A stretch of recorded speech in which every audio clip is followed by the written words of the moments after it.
Alleluia. Christ is risen. He is risen indeed. Alleluia. Welcome to the word of power. The word of the cross is folly to those who are perishing, but for those who are being saved, it is the power of God. This word of power for the week leading up to the 5th Sunday of Easter comes from Acts chapter 8, beginning at verse 29.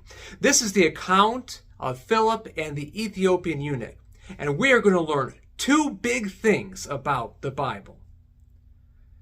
And the Spirit said to Philip, "Go over and join this chariot."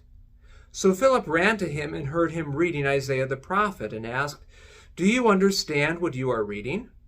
And he said, "How can I, unless someone guides me?" And he invited Philip to come up and sit with him. Big thing number one, don't count on yourself to interpret the Bible correctly. Have the humility to ask someone else, what does this mean? It's pure hubris to think that you or I, with our personal interpretation perspective, is going to be better than every other godly and intelligent person that has come before us. That's crazy. Now, you may not always get it right. I may not always get it right. Some higher up may not always get it right.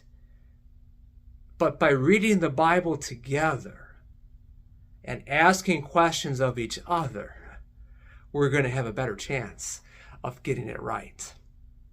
Let's continue. Now, the passage of the scripture that he was reading was this: "Like a sheep he was led to the slaughter, and like a lamb before its shearer is silent, so he opens not his mouth. In his humiliation justice was denied him. Who can describe his generation? For his life is taken away from the earth." And the eunuch said to Philip, "About whom, I ask you?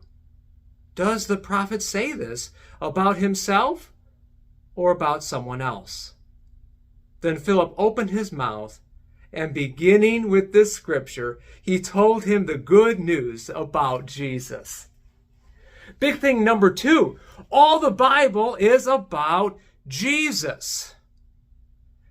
The eunuch was reading from Isaiah 53. What a great passage that was, about this man being led to the slaughter like a sheep. He didn't understand it, but Philip did. And Philip pointed him to Jesus.